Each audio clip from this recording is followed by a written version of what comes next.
Good evening, and thanks for joining us for this discussion on how to stop the violence. In response to the shootings in El Paso and Dayton, people have been gathering in desperation, many shouting in unison, "Do something." Action. That's what we're going to be talking about this half hour. What steps can be taken right now from the halls of schools to the halls of Congress to prevent this kind of domestic terrorism? This is a digital town hall of sorts, so please head to the News 8 Facebook page to submit questions. Maureen McGuire is tracking that now and will ask some of those questions momentarily.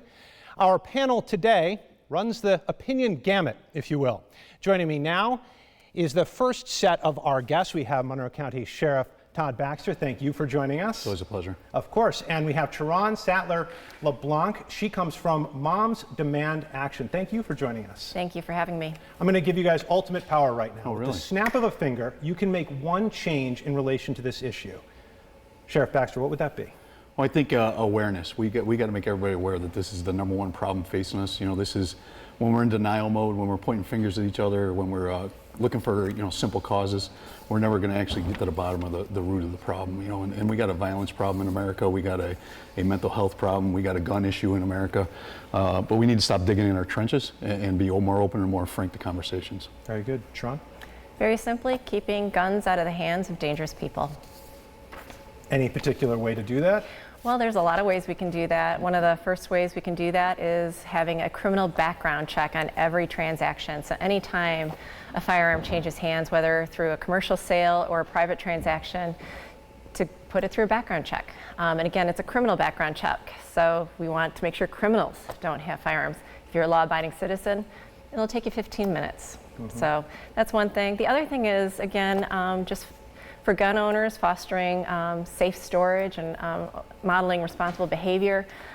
Things like securing your firearms at home, making sure those kids don't have access to those safes. You know, if you're wanting to raise your kids to learn to handle firearms appropriately, they should always be doing it supervised by you and by a trained person. And again, one of the good ways to do that is just keep it secure.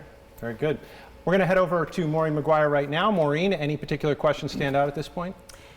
Yes, Adam, a lot of people weighing in on this topic, as you can imagine. We've got a question right now from John Hoban, and he is asking what new surveillance from local, state, and national police is happening to spot dangerous individuals who publicly post materials on 8chan, gaming, and other sites with ideas on mass murders. All right. Sheriff Baxter, this seems like a question for you. Sure. So we have a crime analysis center. All our urban areas around upstate New York have the same type of resources.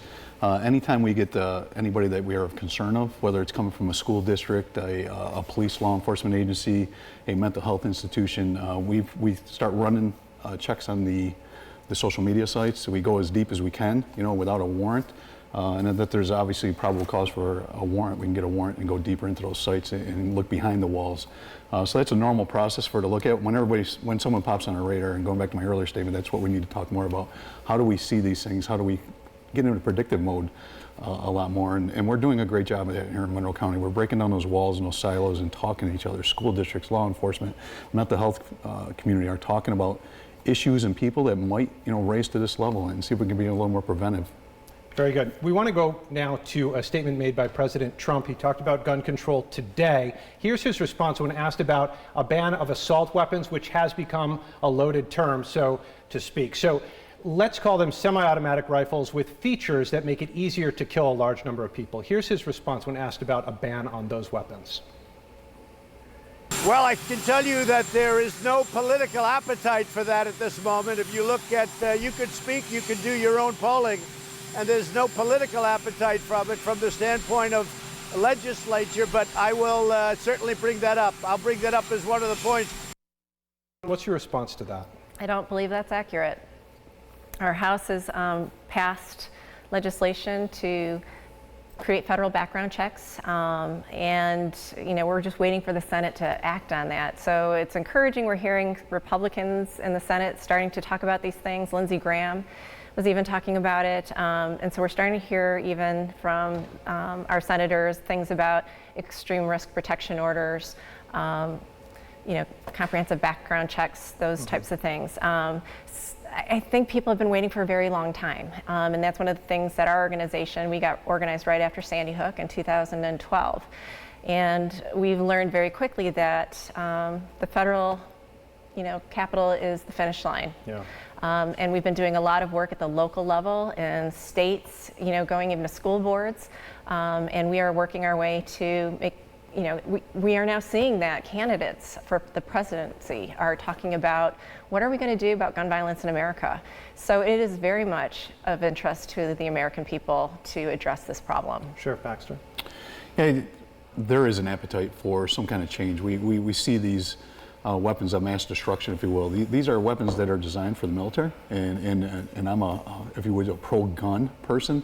But there needs to be some kind of responsibility, and when you have this much freedom comes responsibility. We've said that for 200 years in America. So I'm looking for some additional legislation that would help us. We pass legislation, we argue about bayonet lugs at the end of a weapon, or the pistol grip on a weapon, which are totally irrelevant to the bullet coming out the end of the weapon at 3,000 feet per second. So limiting drum magazines, limiting bump stocks are good common sense. Securing weapons. We had a gun store here in Monroe County that let hundreds of guns onto the streets, most of them probably the streets of the city of Rochester. And that's just good legislation. That makes sense. It's common sense. I think we can all agree on that. But I'd like to go deeper into it, and let's see what we can do at comprehensive, not just looking at the tool. And some of these weapons are tools of mass destruction. That's why the military's carrying them. They're carrying the most efficient weapon they can. Very good. Thank you both. We'll be right back, by the way. We'll get our guests to respond to statements made today by some local lawmakers about stopping the violence.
Hey, I'm only going to ask that backup.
Welcome back. We solicited statements this week from local lawmakers asking them what can be done to stop the violence. Republican Congressman Tom Reed said this: Congress must act to address the issue of mental illness in the handling of criminal offenders these events are so often associated with, that lead to the violent behaviors this tragedy so sadly represents. And Congressman Joe Morelli, a Democrat, said in part, "I'm proud to co-sponsor legislation to enact universal background checks on all gun sales, a bipartisan measure that passed the House with overwhelming support earlier this year, but has yet to be taken up by the Senate. I also co-sponsor measures that would ban military-style assault weapons and high-capacity magazines." I'd like to get your reaction to these statements. We'll start with you, Sharon. I agree that we have to do something about support for folks who need mental health services and for the mentally ill. We know that's very problematic, but I also think that's a cop-out. Every nation deals with mental illness and at similar rates per capita as the United States, but we are the only country that is experiencing this epidemic of gun violence. And the difference is easy access to firearms. So you can see that the data is very, very clear. And I think one of the biggest issues, particularly from my own experience, is that firearms really take away the element of time. My family was impacted by domestic violence. My cousin and her daughter were murdered by an ex-boyfriend who was distraught that they were not going to get back together again. He took his own life. And that's a really painful experience. And being able to walk into a Walmart and buy a Glock and then go to dinner with his daughter and the mother of his child, it was a very easy and fast way to kill them all and then take his own life. Whereas if he didn't have those means, there was a history of violence between the two of them. They didn't have things like probably the background checks that we even have today. He would have had more time to struggle through, get support from his friends and his community to work through, and they would all still be with us today. I think when we see so many of these situations, again, it's time, and these are temporary situations, and people need help. So that's why legislation like extreme risk protection orders can be so critical. Families are the closest to these individuals and can identify when their behavior is different, when they might be having a mental break and might be in need of services, and help to keep the firearms away from them so they don't hurt themselves or someone else. Thank you. And real quick, Sheriff Baxter, you've been on both sides of the political aisle, so to speak. Is this a matter of trust? Because there seems to be some amount of coalescing around certain ideas, but it seems to me that both sides don't trust each other when it comes to enacting it. We're talking off the air. I think a lot of it's intentional. That we dig into foxholes, or we dig in our corners, or we point fingers at each other. And there's power. There's I'm with a group. When you sit down with people that might have, you think, a divergent position on this, and you have conversations over a cup of coffee, it's amazing how close we are. How centric we all are on common sense stuff. And I just got to hit on the mental health thing, and I might disagree just a bit. 2015 in America, we had the highest number of suicides in America. 2016, we had the highest number of opioid and other overdoses. These shootings going across, America, I do believe we have a serious social / mental health crisis going on in our hands. And in addition to the tools that make it for rapid killing, it's a recipe for disaster. This is the perfect storm, if you see. But I think we also have to, we can't forget the mental health social component here of why these are all occurring. When you look at suicides, overdoses, mass killings. Very good. Well, I want to thank both of you for joining us today. We're going to get to Maureen in just a minute after the break, but again, thank you both for sharing your thoughts on all this right now. Now, coming up, we're going to have two different guests answering your questions. They're going to break down some of their beliefs. They're going to sit on different sides of this. Before we head over, I do want to share Toni Morrison's thoughts when she was asked a few years ago at Northeastern University for her take on the prevalence of violence. And she said this: "Evil and violence take the stage, all of it. It needs so much to call our attention, but goodness doesn't need anything. If it says anything at all, it's a whisper." So while we focus on evil and violence right now, I'll add that we here at News 8 have and will continue to do our part to give those whispers of goodness a voice. We'll be right back.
Joining me in just a moment, Dr. Elizabeth Murray from URMC and attorney Paul Ciminelli, who's done extensive work on Second Amendment cases.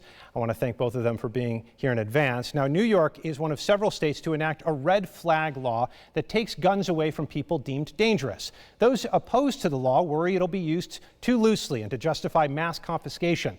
Today on WXXI's Connections with Evan Dawson, Governor Cuomo talked with Megan Mack about New York's mental health database that's been collecting information for some time now.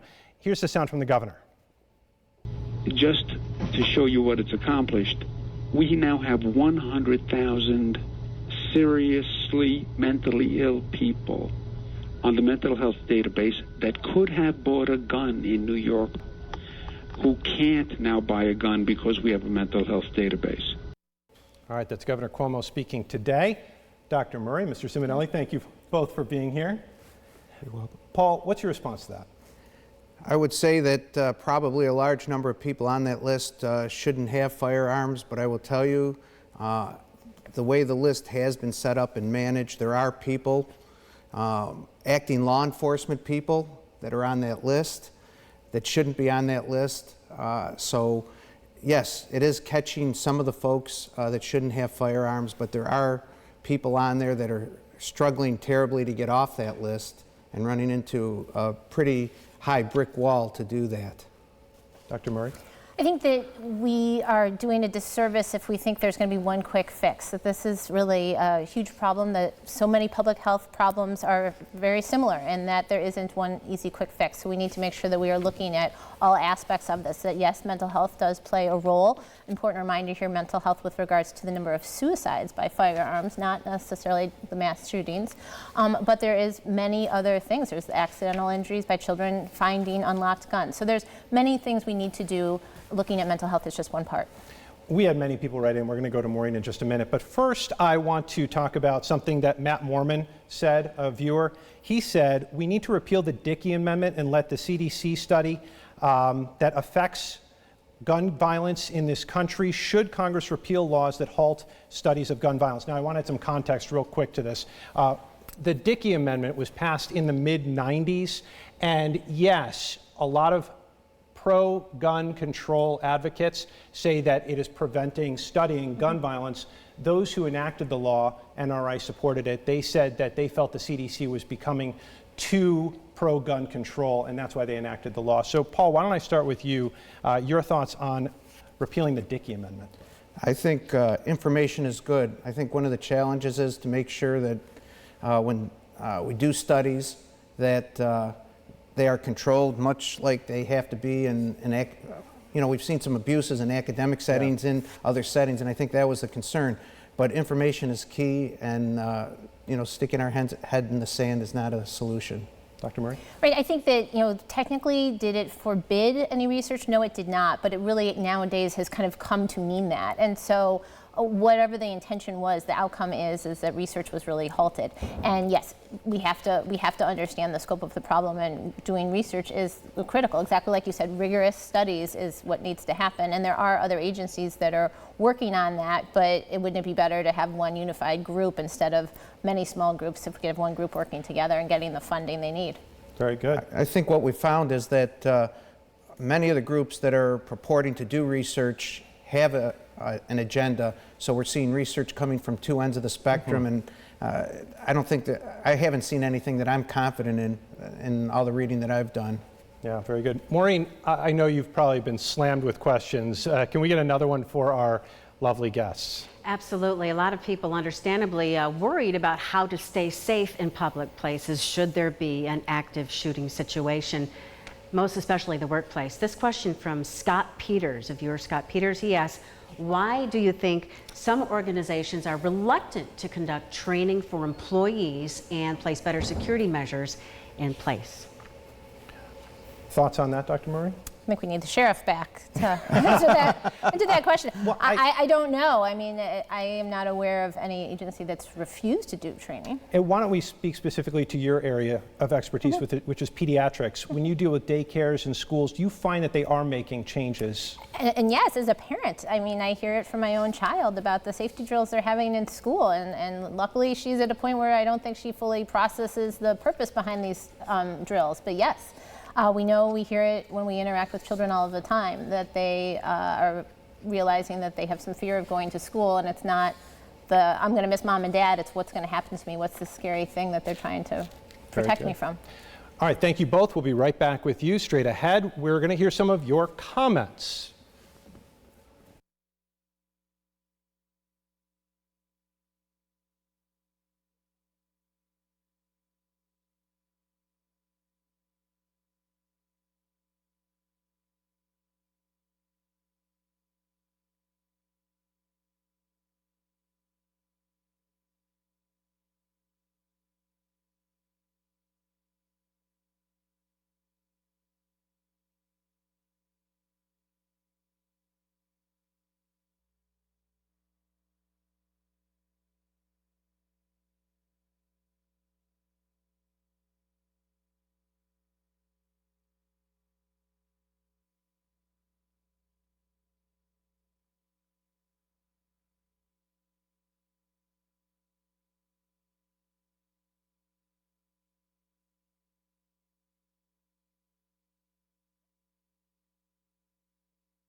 Before we wrap up, we want to move from your questions to your comments. Maureen?